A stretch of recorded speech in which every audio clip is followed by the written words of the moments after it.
Ricardo Lewandowski deixou o posto de ministro da Justiça e Segurança Pública. O último ato dele no governo Lula foi no evento que marcou a defesa da democracia no dia 8 de janeiro. Lewandowski assumiu o ministério no início do terceiro mandato de Lula. Com ele veio uma reorganização institucional da pasta, a retomada de diálogo federativo na área da segurança e tentativa de reposicionar esse debate depois dos anos Bolsonaro. Na saída, o Lewandowski fez um balanço do trabalho dele, enfatizou o compromisso com a Constituição, com a construção de políticas públicas orientadas pelo Estado Democrático de Direito e destacou que, para ele, foi um dos marcos desses quase 2 anos. O destravamento das demarcações de terras indígenas, praticamente paralisado desde 2018, exaltou os direitos humanos, listou a implantação das câmeras corporais na ação policial e reforçou o enfrentamento à violência contra as mulheres. Ainda existe a possibilidade de uma reestruturação dessa área. O atual ministério pode ser desmembrado em 2 pastas, da Justiça e da Segurança. Pesquisas recentes, como o Datafolha, também apontam que a violência e a criminalidade são as maiores preocupações da população brasileira, superando até a economia. Com a proximidade das eleições, a segurança está no centro do debate. Segunda-feira, 12 de janeiro de 2026.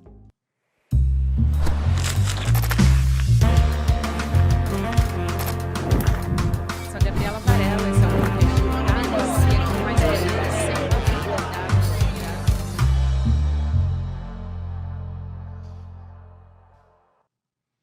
Olá, seja muito bem-vindo, seja muito bem-vinda. Eu sou a Gabriela Varela, está começando mais um videocast em detalhes. Aqui de segunda a sexta-feira, a gente analisa uma temática, uma notícia importante do momento. Hoje eu vou conversar com um jornalista investigativo aqui do ICL, o Flávio VM Costa. Meu amigo, seja muito bem-vindo mais uma vez, mas nesse ano de Em Detalhes de 2026, a primeira vez, sua estreia em 2026. Obrigado pelo convite, Gabriel. A gente vai falar de um tema em particular que é a saída do ministro Ricardo Lewandowski da pasta da Segurança Pública, mas é um tema que, na verdade, vai reverberar bastante ao longo desse ano e a gente já vem discutindo e falando sobre isso ao longo de 2025 bastante. Para começo de conversa, quais são os bastidores da saída da pasta do ministro?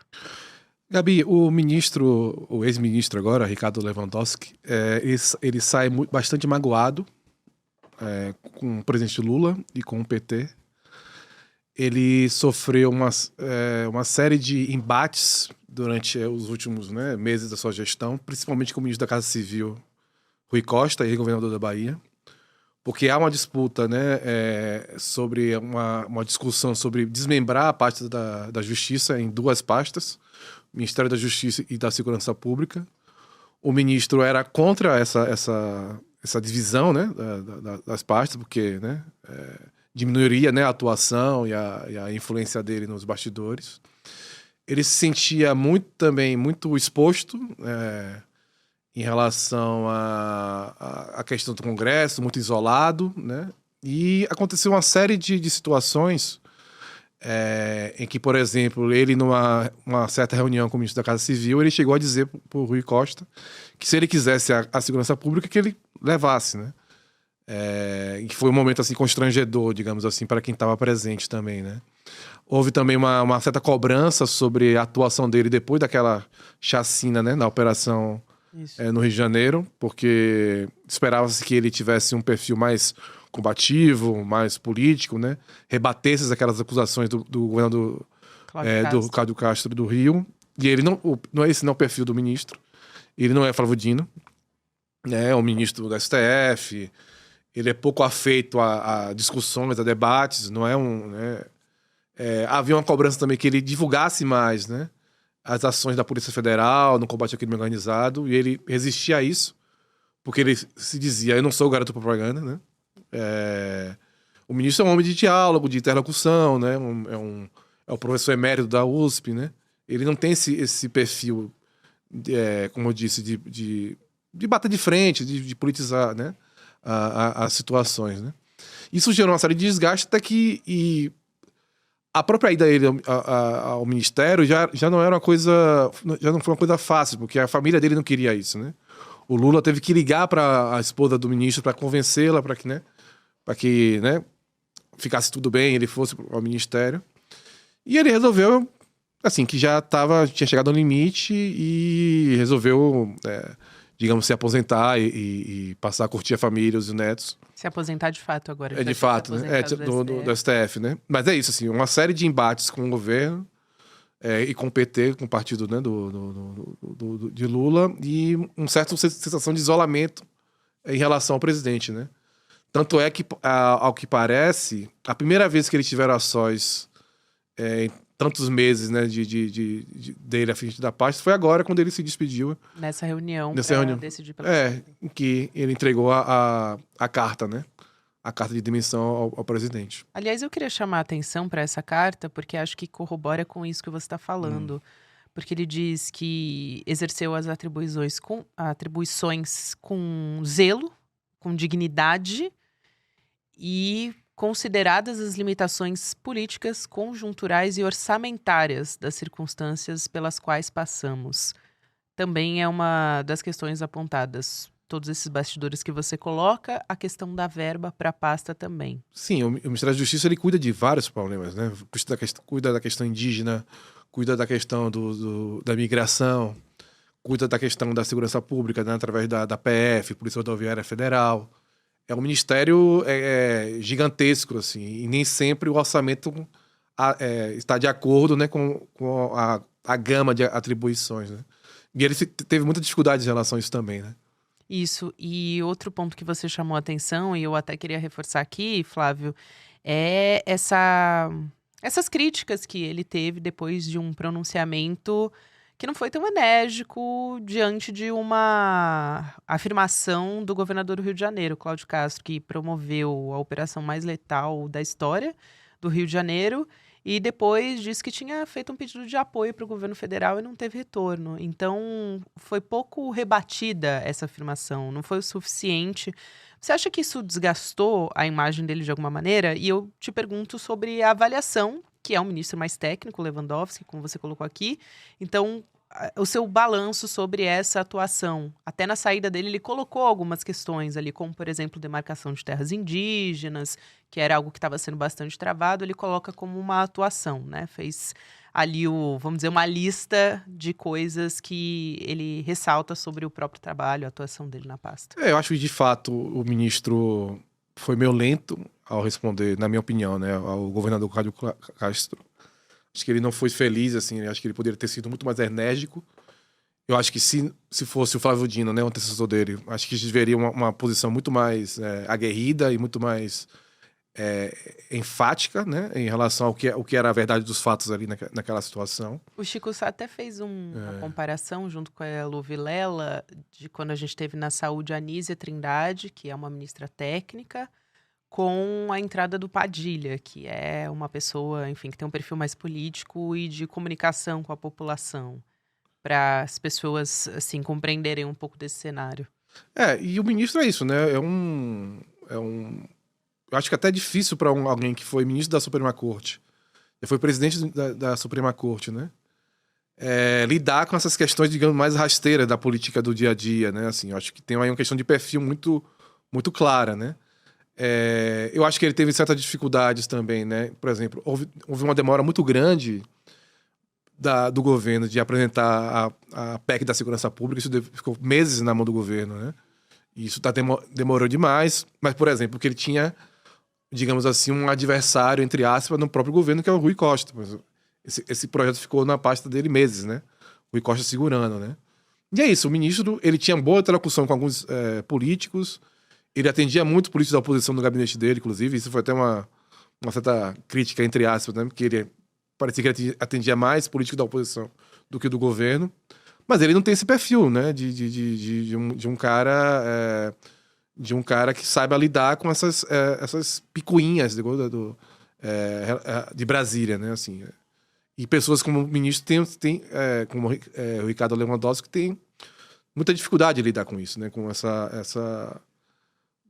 dessa necessidade de negociações, né? De de lidar com, né, com um Congresso que é altamente conservador, né, e um Congresso hostil, né, ao governo, né?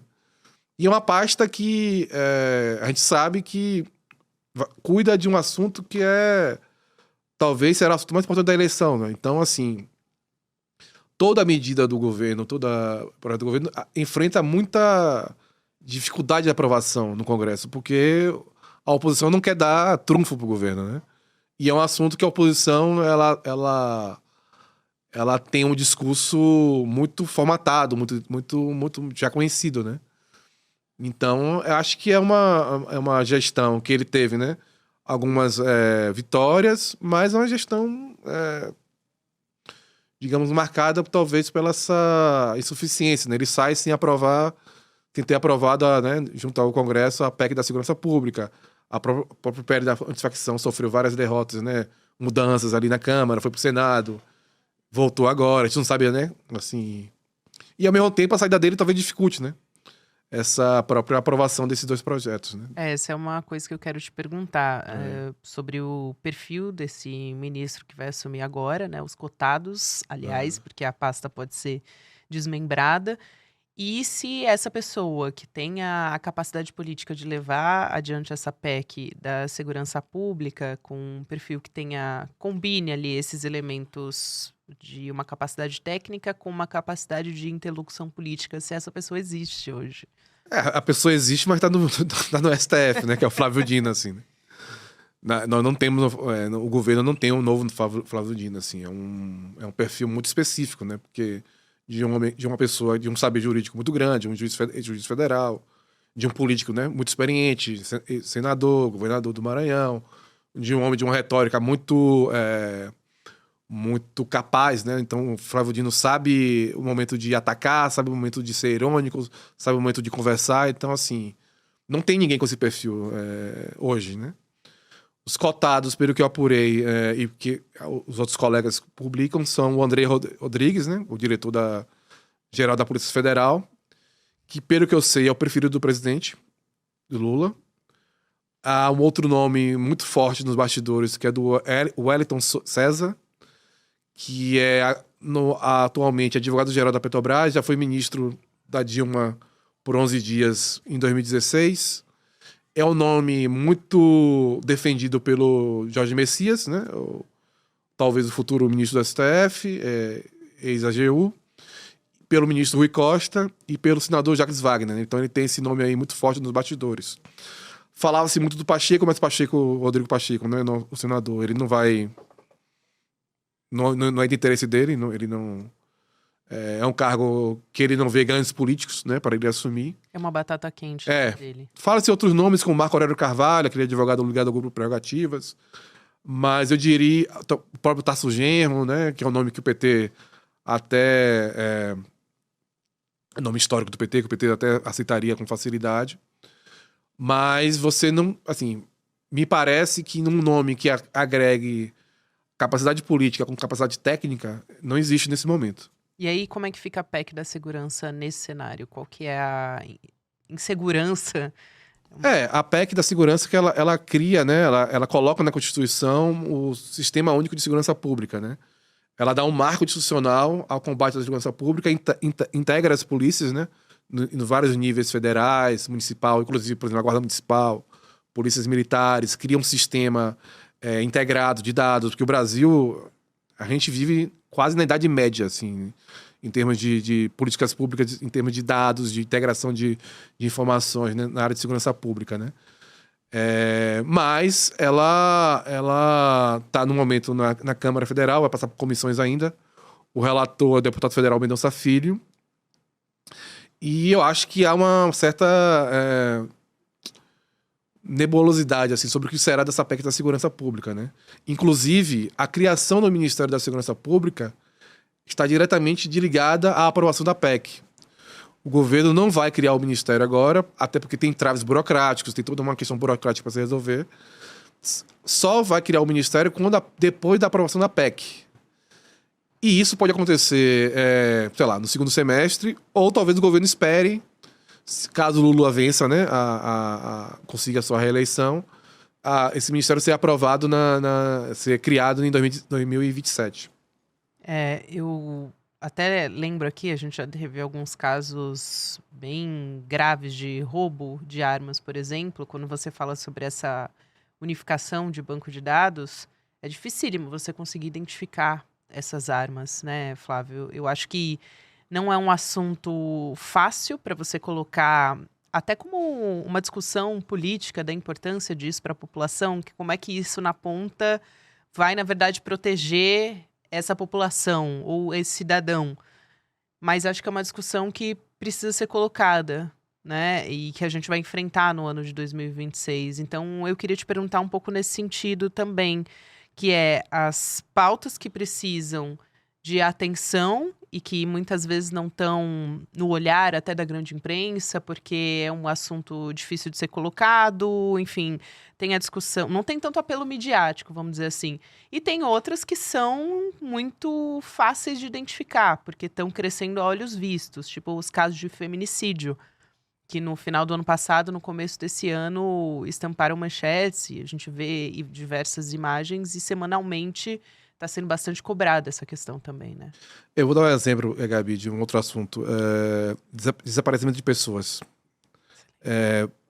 Cada estado tem um modo de colocar esses dados.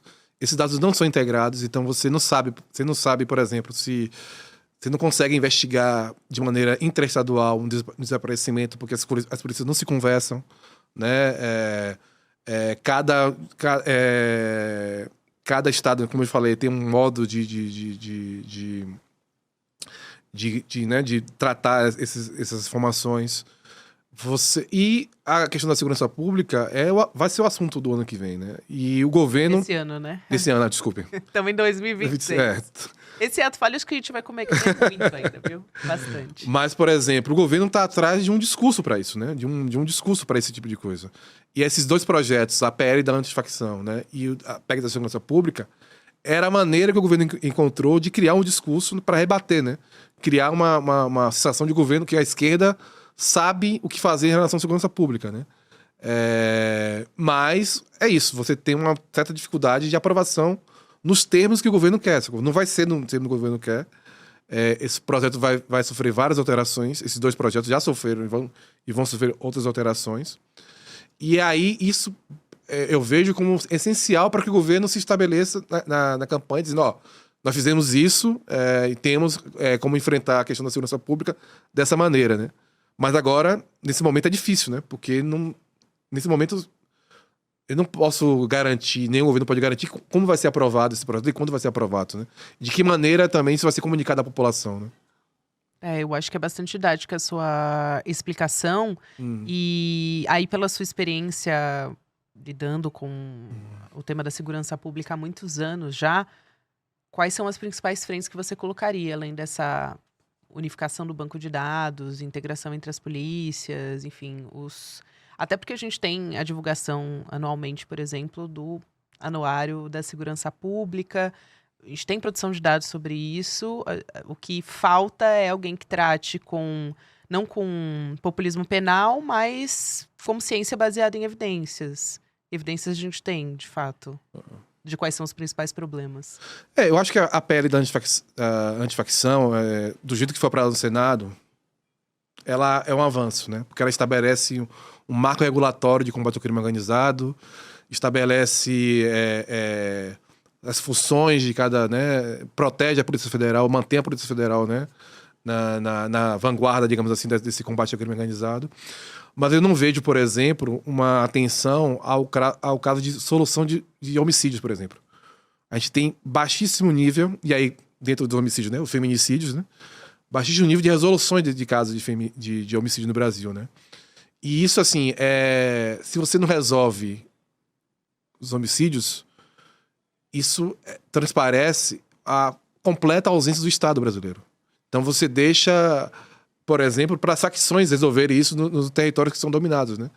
É um assunto que, para mim, em um país que se mata 45 pessoas, 50 mil pessoas por ano, é um assunto essencial. Você estabelecer regras, estabelecer condutas, estabelecer procedimentos para aumentar o nível de resolução de homicídio no Brasil.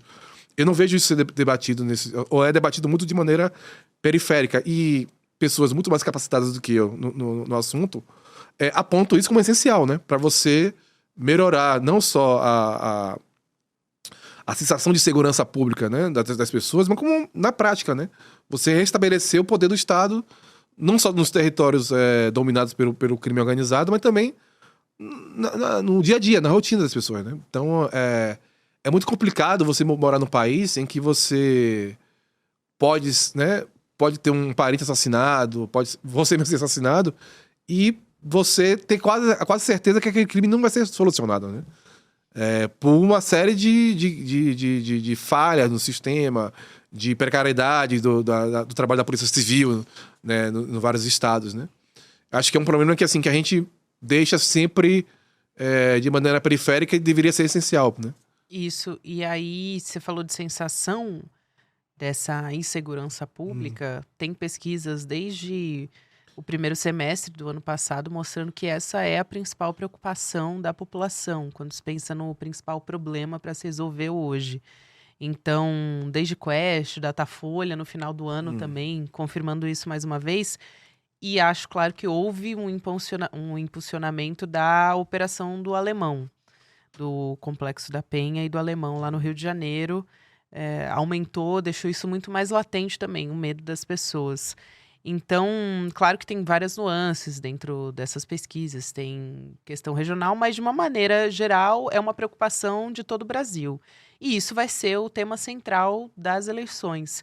Então, me preocupa, claro, sempre a capacidade que a parcela de políticos da direita, ou melhor, da extrema direita, vão colocar isso para um discurso que é o do discurso de resolução fácil, que não existe, né? É uma solução fácil para um problema que é bastante complexo. E o desafio do governo vai ser esse, né? Realmente. Acho que tem que deixar claro que, por exemplo, a direita o que ela apresenta em termos de solução para a segurança pública é mais mortandade, né? Assim, é só ver o quanto aumentou a letalidade policial no governo Tarcísio de Freitas, em São Paulo, e essas operações no Rio de Janeiro. Eu tenho informação, por exemplo, aquela operação ela tinha o objetivo, né? Claro. Prender o Deco, né? Aquele líder do Comando Vermelho. Dias depois ele estava passando de comboio na favela. Assim, ele e outros traficantes extremamente armados estavam passando pela favela num comboio, sabe? Ou seja, mataram mais de 120 pessoas, morreram policiais e nada mudou, né? Então, e é claro que em uma situação em que as pessoas estão se sentindo seguras, é uma tendência até humana de você pensar em soluções, você mesmo, como cidadão comum, pensar em soluções fáceis, né? Tem que matar, claro, ainda tem nuances nisso, né? Mas a gente tem que também perceber, assim, a direita não tem um projeto. O projeto da direita é mais a letalidade, que não resolve, né? O que resolve ou pelo menos que enfrenta crime organizado são essas operações da Polícia Federal, por exemplo, de estancar o fluxo financeiro das facções, né? Mas ainda o governo já melhorou, sempre fala do governo em termos de comunicação, né? Mas já melhorou muito, né? Mas é um assunto muito... como eu posso dizer... O discurso técnico não vai convencer as pessoas, assim, sabe? Assim, você tem que ter um discurso que demonstre também, que atenda aos anseios da população. Claro, sem incentivar essa sede de sangue, né? Que aparece nesses momentos, né? Vale lembrar que o Cláudio Castro, a operação foi aprovada, né, pela população. E não resolveu nada. E não resolveu nada, né? Mais seguro por isso. Eu acho aí que você tem que combinar aí um discurso que é político, e político no sentido de você ouvir essas pessoas e mostrar para ela que as soluções não são essas, né? Não é mais letalidade policial que vai resolver a questão do crime organizado, né? Não é matando mais gente que você vai diminuir o número de celulares roubados, por exemplo, né? Que é um assunto...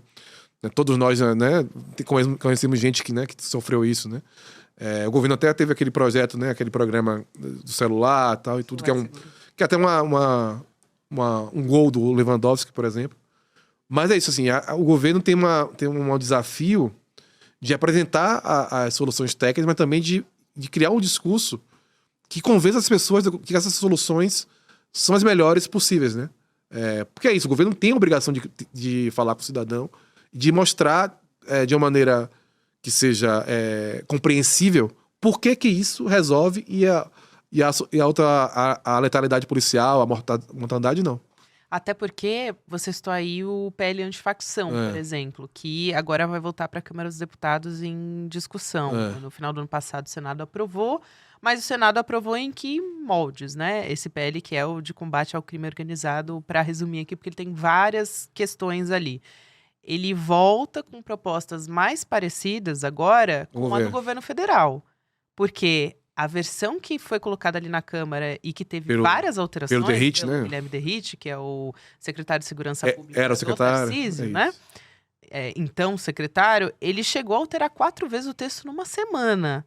E o Derrite é justamente alguém que tem esse tipo de discurso, né? A política do Tarcísio também e do Derrite se colocam nessa mesma situação, né? Que é o discurso de que o que resolve é matar. O Derrite, por exemplo, ele se autotitulava matador de ladrões, né? Foi expulso da rota. Sim. E ele foi secretário, né, que fez aquelas operações sanguinárias no litoral paulista, né? O Derrite, por exemplo, ele tirou parte das atribuições da Polícia Federal, sacou?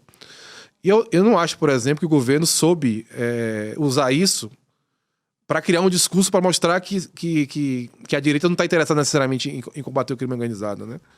Esse projeto vai voltar para a Câmara, vai voltar para o Derrite. Ele já falou que vai votar de novo, assim. Nós temos aí um embate que a gente não sabe ainda como isso vai se resolver, né? Como é que esse PL... Porque, assim, se voltar para a Câmara e tiver alterações, volta para o Senado de novo, sabe? Assim, então, há aí uma costura que o governo deve fazer com o Hugo Mota que eu não sei se vai ser possível fazer, sabe? Obrigada. Prazer te receber aqui mais uma vez, Marcos. Obrigado, Gabi. Espero voltar mais vezes. Com certeza. Até a próxima, querido. Valeu. Valeu. E quero convidar você que está me acompanhando aqui no Em Detalhes para participar da nossa previsão econômica para 2026. Você pode acompanhar todas as previsões para esse ano. Então, se você quer ficar sabendo como é que o dólar vai se comportar, juros, também as principais bolsas do mundo todo, você vai acompanhar no dia 29 de janeiro. Marca aí na sua agenda, vai ser numa quinta-feira, 8 horas da noite, vale muito a pena acompanhar para você começar esse ano bem informado sobre economia e também onde você pode aplicar o seu suado dinheirinho. Vai lá em detalhesicl.com.br, faz a sua inscrição que você não vai se arrepender. Agora a gente continua falando de economia. Vem aí o Mercado Investimentos com a Débora Maganha, depois tem o Rolê ICL. Para você que está me acompanhando no Em Detalhes pelo YouTube, você também pode ouvir em qualquer momento do seu dia. De segunda a sexta-feira tem conteúdo novo nas plataformas de áudio. Até a próxima. Nos últimos meses, o mercado financeiro do Brasil viu de tudo. Dólar oscilando, bolsa surpreendendo, fundos multimercados se recuperando depois de anos. Enquanto isso acontecia, muita gente que segue o mercado tradicional simplesmente não entendeu nada. Porque a verdade é uma só. O que o consenso do mercado fala não é necessariamente o que acontece no mundo real. E é justamente por isso que no dia 29 de janeiro, às 8 horas, eu, Débora Maganha, vou estar lado a lado ao Eduardo Moreira no Mapa da Mina de 2026. Uma aula gratuita para te mostrar os caminhos para os investimentos e finanças em 2026, mostrando as tendências para dólar, bolsa, juros, fundos e oportunidades. Sem o filtro da Faria Lima, sem interesse escondido e sem armadilha. O ICL está em todo lugar, na palma da sua mão, na TV da sua casa e até nos seus ouvidos. Para ir além da manchete e mergulhar com apuração e contexto de verdade, acesse iclnoticias.com.br. Siga o ICL, compartilha e vem com a gente. Informação para quem pensa.